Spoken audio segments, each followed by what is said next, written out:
folks, how you doing? Welcome to Hisco's. I'm Mac. I'm Amanda. Hey!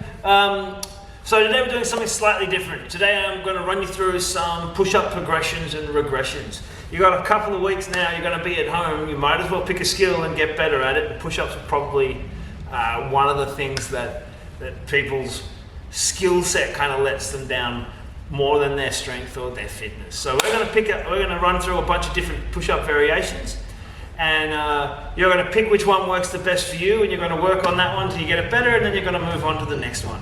Easy? Easy. The first push-up variation we're going to do is a push-up against the wall. It's going to look like this. Whee! Now, this actually works really well as a simulacrum of a real push-up or a full push-up, because all of the shoulder stability, all of the pressing, even the angle that's happening at, all of those are exactly the same, whether you're doing it on the wall or you're doing it on the floor. So you want to start off on those ones, so you can get sort of 15 to 20 of them done.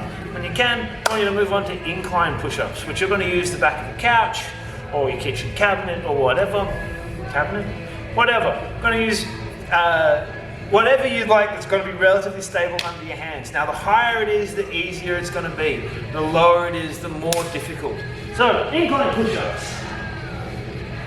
You notice it's the same group of muscles around the back of the shoulder, holding the shoulder blade in place. Elbows move into the same position. Just get nice and low there. That's an excellent looking incline push-up.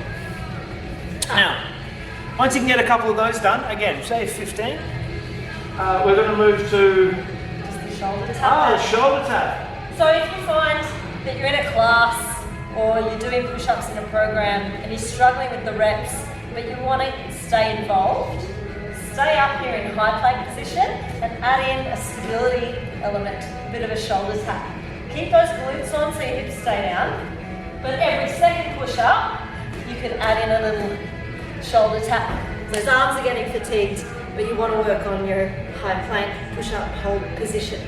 And the stronger you are in that high plank and the more stable you are, the easier it is for you to start throwing out some good solid push-ups. So, if you get those done, we're going to move on to push-ups on the floor. The first variation is going to be just on your knees.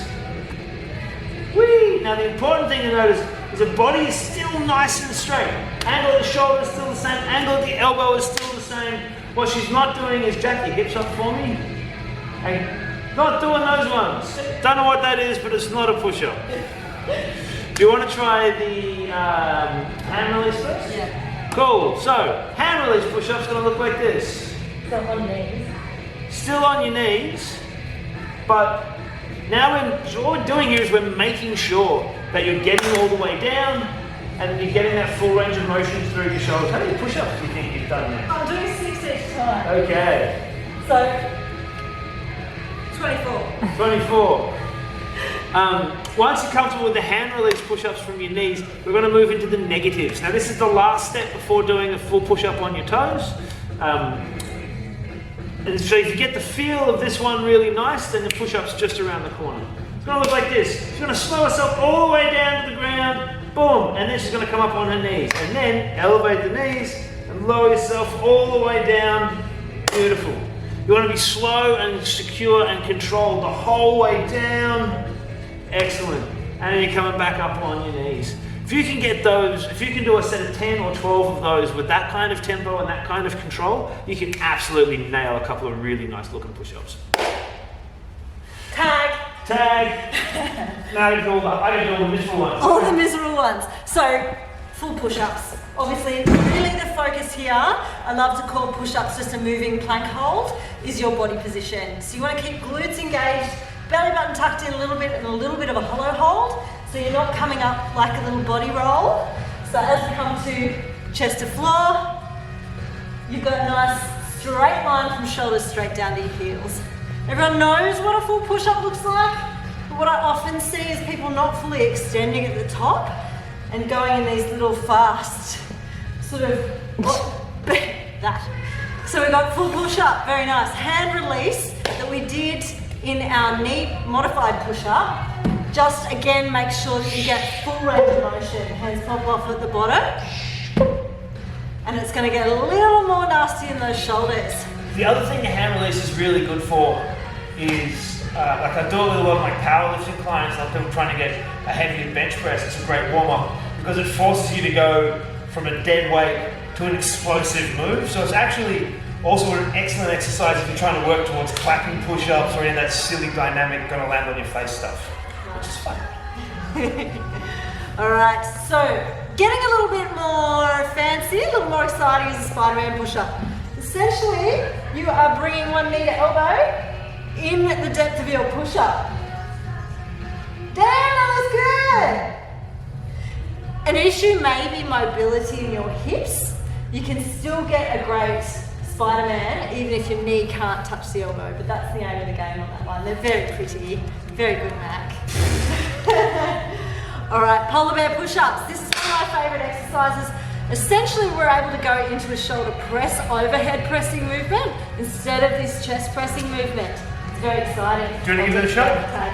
So, if you don't have access to weights, a shoulder press is a real difficult exercise to simulate. So if you can get this one down, make your workout bag just got a whole bunch bigger.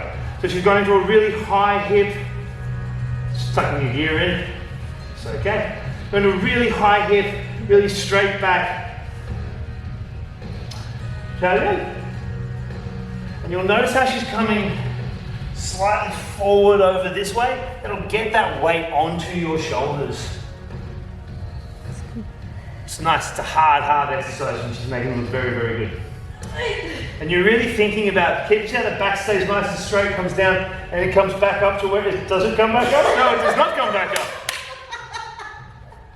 So head is that side of fingertips. Yeah. Important that head stays that side of fingertips. That's going to keep those shoulders loaded hard when you're... It is a little terrifying when you're not super strong in your upper body. So maybe keep a cushion there. Just in case you feel yourself going down, and then treat it like a negative. Just, you know. Yeah. Controlled landing, people. Controlled landing. Very important. Alright, You can also do your polar bears if you're... You're going to give it a shot? Just going to give it a shot. You can also do your polar bears off a block or a couch. I actually find it much easier to do it that way because I don't have the flexibility in my hamstring to get my ass high enough to do a full range polar bear. He means bottom. That.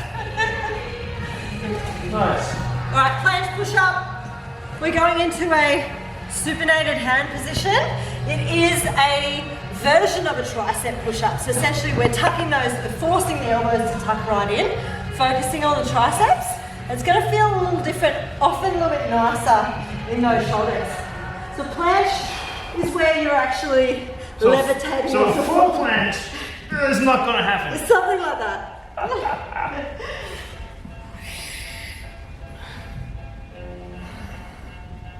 So the weight's nice and over the hands and getting the ground. And you can do this one on your knees as well. You can still get a great shoulder workout in a planche position. Very nice. Okay, now they're getting a little bit more fun. We've got a decline. So if you want to put your feet up on the couch, actually, I'll get you to go that direction so we see you side on. Because the important thing is that we really don't want that dipping. These very core dominant push-ups aren't just upper body. Anyway, come forward. Look at the camera. Cool. So we're going to keep glutes on, belly back in, hollow hold position, and pushing up with those toes up. Obviously, your depth, your range of motion is the changeable aspect. So just demo where we don't want that back to bum up or bum down. That is what I see a lot in the gym. Essentially, you're still just doing a normal push-up with your body, with your legs extended. Because the angle your arms are working at is actually a weaker angle in that decline push-up. When you get tired, your body will just move so that you're now working in that more comfortable, stronger position. But in which one, why are you doing declines? There's the difference between doing a normal chest press and an incline chest press. Yeah. So again, don't have access to a fully equipped weights room. Want to keep working that upper chest. Doing a lot of these, baby. Final one. Last one. Really fun. Alright. Handstand push-ups. Take the glasses off so I land on my face, I don't know myself. Getting up into the handstand position up against the wall is something you want to play around with a little bit before you just sort of throw yourself into it. I'm just going to kick straight up. So, in here, come up. Whee!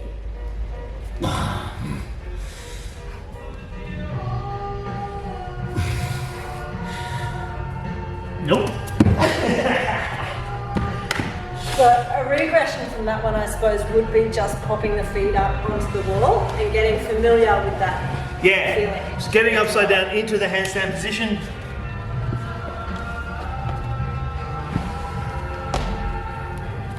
And then down in.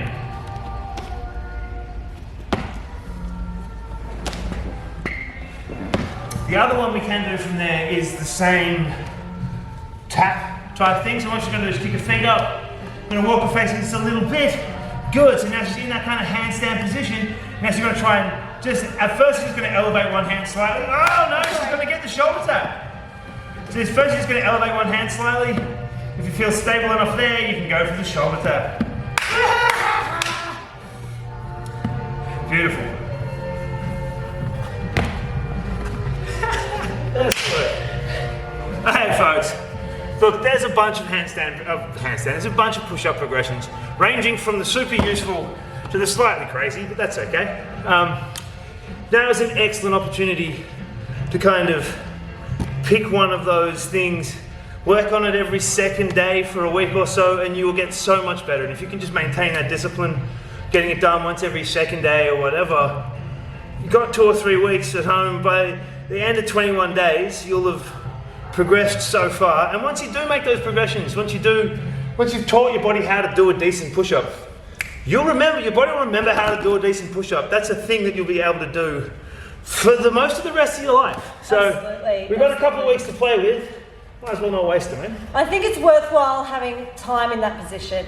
So it doesn't really matter what you're working on, getting time in push-up position or time in handstand position, just mucking around, messing around, seeing if you can extend that time each day. Absolutely. And in a normal kind of a class environment, we'll be clicking fingers and yelling at you and telling you to do a bunch of stuff and get them done and move on to the next one.